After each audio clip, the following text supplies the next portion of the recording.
کی امت کی انفرادیت کو بھی بیان فرمایا ہے، اور اس آیت مقدسہ میں امت محمدیہ کی رہنمائی کو بھی بیان فرمایا ہے۔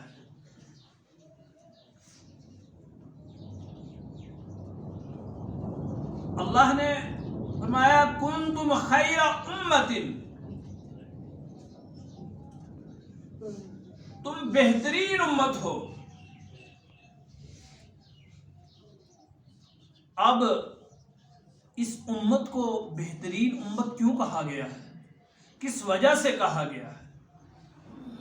اس آیت مقدسہ میں کچھ چند اصول ہیں، چند شرائط ہیں، جن کی بنیاد پر، جن کی بنا پر، جن اصول کی وجہ سے اس امت کو اہمیت دی گئی ہے، اس امت کو عظمت دی گئی ہے، اس امت کو رہنمائی دی گئی ہے۔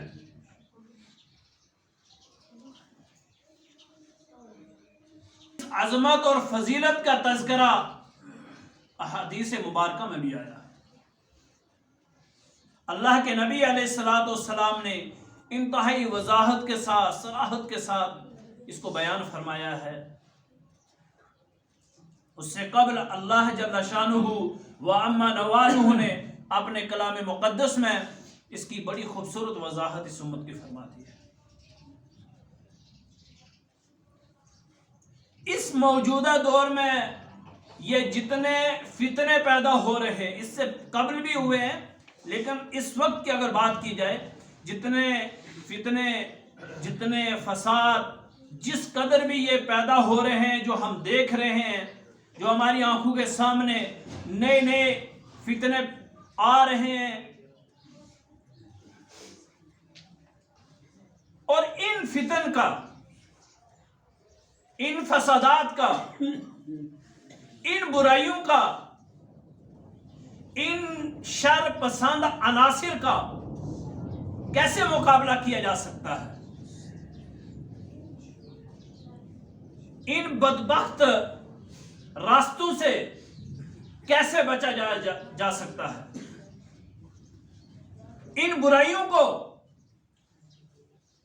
جو ہمارے لیے، ہمارے سماج کے لیے، چاہے وہ انفرادی طور پہ دیکھا جائے، اجتماعی طور پہ دیکھا جائے، عالمی اعتبار سے دیکھا جائے، تو کیسے ہم ان کا سامنا کر سکتے ہیں، کیسے ہم ان کا مقابلہ کر سکتے ہیں، کیسے ہم ان سے بچ سکتے ہیں؟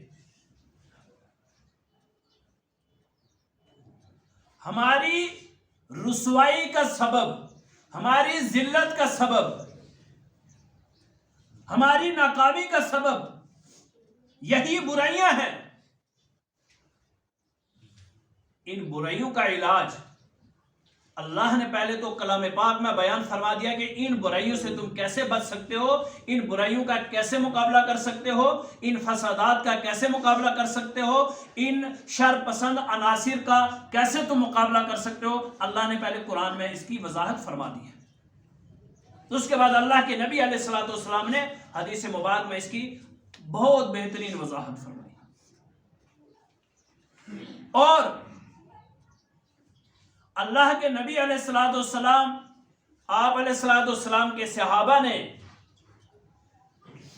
اس دین کی خاطر جو اللہ کی طرف سے ایک انمول تحفہ دیا گیا، جو قربانیاں پیش کی، جو جہد پیش کی ہے،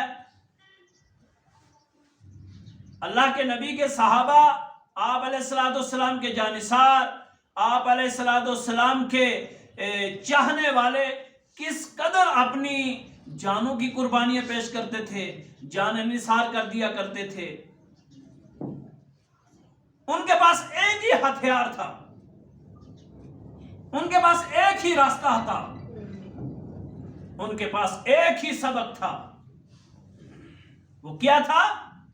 قرآن اور اللہ کے رسول صلی اللہ تعالی علیہ وسلم کی سنت مبارکہ۔ ان کو پکڑ کے رکھا، ان برائیوں کا بھی مقابلہ کیا، ان شر پسند عناصر کا بھی مقابلہ کیا، ان بدبختوں کا بھی مقابلہ کیا، اور ان ذلت اور رسوائی کا سبب بننے والی جو برائیاں تھی ان کا سامنا بھی کیا اور ان کو منہ توڑ جواب بھی دیا اور ان کو جڑ سے ختم بھی کیا۔ وہ کس بنیاد پر کیا؟ کہ انہوں نے اللہ اور اس کے رسول کی اتباع کو اپنے گلے کی زینت بنا کے رکھا اور تھامے رکھا، مضبوطی سے پکڑ کے رکھا۔ اور آپ کو میں یہ بتا دوں کہ جب تک یہ امت محمدیہ اللہ کے نبی صلی اللہ تعالی علیہ وسلم کی زندگی کو اپنی زندگی کے لیے نمونہ بنا کے رکھے گی، یا رکھا ہے یا رکھے گی یا رکھتی ہے اس وقت بھی، تو اس کے لیے کوئی ناکامی نہیں ہے، اس کے لیے کامیابیوں کے راستے تو اللہ ہموار فرما رہا ہے۔ اس آیت میں جو میں نے تلاوت کیا، کنتم خیر امت اخرجت للناس تأمرون بالمعروف وتنہون عن المنکر، اس میں چند اصول ہیں جن اصول کی بنیاد پر پہلے تو اس امت کو فضیلت دی گئی، عظمت دی گئی، انفرادیت عطا کی گئی، رہنمائی دی گئی اللہ کی طرف سے، اور پھر اعلان کر دیا گیا کہ اگر تم اپنی اس عظمت کو، اپنی اس عزت کو، اپنی اس شہرت کو برقرار رکھنا چاہتے ہو، دنیا میں باعزت رہنا چاہتے ہو، آخرت میں بھی باعزت رہنا چاہتے ہو، دنیا میں بھی شہرت حاصل کرنا چاہتے ہو، آخرت میں بھی شہرت حاصل کرنا چاہتے ہو، دنیا میں بھی اپنے اس مقام کو، وہ مقام جو اللہ نے آپ کو کلام پاک میں عطا کیا ہے، اس مقام کو برقرار رکھنا چاہتے ہو، تو اس آیت میں جو اصول بیان کیا گیا ہے، تأمرون بالمعروف، کہ تم نیکی کی دعوت دینے والے ہو، نیکی کا حکم دینے والے ہو۔ جب تک تم نیکی کا حکم دیتے رہو گے تمہاری عظمت بھی برقرار رہے گی، تمہاری عزت بھی برقرار رہے گی، تمہاری شہرت بھی برقرار رہے گی۔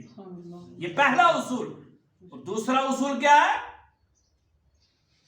وَتَنْهَوْنَ عَنِ الْمُنْكَرِ، دوسرا اصول یہ ہے کہ تم برائیوں سے روکنے والے ہو، برائیوں سے روکنے والے ہو۔ یعنی پتہ یہ چلا، اس آیت مقدسہ سے سبق یہ ملا کہ جب تک تم نیکی کی دعوت دیتے رہو گے، برائی سے روکتے رہو گے، خود بھی روکو گے، دوسروں کو بھی روکو گے برائی سے، تو تمہاری شہرت بھی اللہ باقی رکھے گا، تمہاری عزت بھی باقی رکھے گا، تمہاری انفرادیت بھی باقی رہے گی۔ اور یہیں تک یہ محدود نہیں ہے۔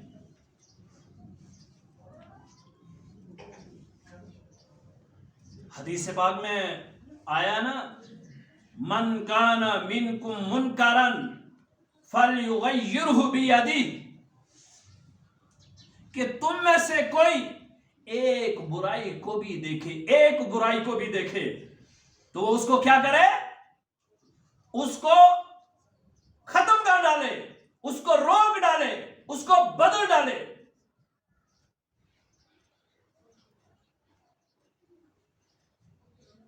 اور خالی ایک برائی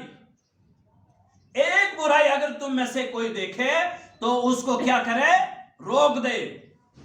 اس لیے کہ ایک برائی جو ہے وہی تو تمہارے سماج کا، تمہارے معاشرے کا تباہی کا سبب بنتی ہے۔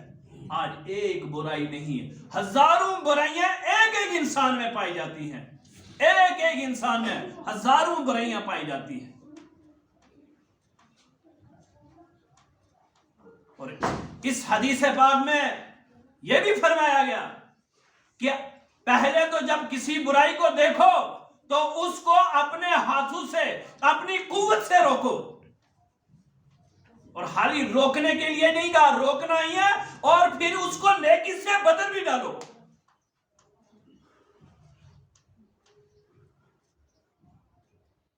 آگے کیا فرمایا؟ فَإِن لَمْ يَسْتَطِعْ فَبِلِسَانِهِ، کہ اگر تمہارے پاس طاقت نہیں ہے، تمہارے پاس قوت نہیں ہے، تمہارے پاس چلنے کی قوت نہیں ہے، اٹھنے کی قوت نہیں ہے، پکڑنے کی قوت نہیں ہے، تو کم سے کم تم اپنی زبان سے بولو کہ نہیں یہ برائی ہو رہی ہے، نہیں یہ غلط ہو رہا ہے، نہیں، یہ تباہی کا سبب ہے، تم زبان سے تو کم سے کم بولو۔ اور اگر اس سے بھی ہم گر گئے، اس سے بھی ہم بے غیرت ہو گئے، ہمارا ضمیر اس سے بھی مر گیا، فَإِن لَمْ يَسْتَطِعْ فَبِلِسَانِهِ وَذَلِكَ أَضْعَفُ الْإِيمَانِ، اگر اس سے بھی ہم بے غیرت ہو گئے، کم سے کم فَإِن لَمْ يَسْتَطِعْ فَبِقَلْبِهِ، اگر بے غیرت ہو گئے تو کم سے کم اپنے دل سے تو اس کو بھلا جانو۔ یہ ایمان کا سب سے کمزور تر علامت ہے، ایمان کی کمزور نشانی ہے، کمزور علامت ہے کہ کم سے کم اتنا تو سوچو، نہیں یہ برا ہوتا ہے، نہیں یہ سماج کے لیے اچھا نہیں ہے، یہ انفرادیت کے لیے بھی اچھا نہیں ہے۔ آج ہم جس جگہ کھڑے ہیں، جس مقام پہ کھڑے ہیں، اس امت کا یہ مقام نہیں ہے۔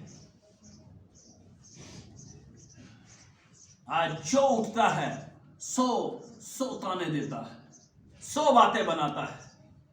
کاش کہ اللہ کے نبی صلی اللہ علیہ وسلم اور آپ صلی اللہ علیہ وسلم کے صحابہ کا زمانہ دیکھیے کہ غیر ان سے دشمنی کرتے ہیں، صحابہ سے دشمنی کرتے ہیں، جنگ کرنے کے لیے صحابہ کے ساتھ جا رہے ہیں، اور اپنی بچیوں کو، اپنی بیویوں کو، اپنی ماؤں کو، اپنی عورتوں کو کہتے ہیں کہ ہمارے گھروں میں تم ہمارے زوجیت میں تو ہو، ہماری بیویاں ہو، ہماری بچیاں ہو، ہماری بہنیں ہو، ہماری مائیں ہو، لیکن ہم آپ کی عزت کی حفاظت اتنی نہیں کر سکتے جتنی آپ کی عزت کی حفاظت اللہ کے جو نبی ہے ان کے صحابہ کریں گے۔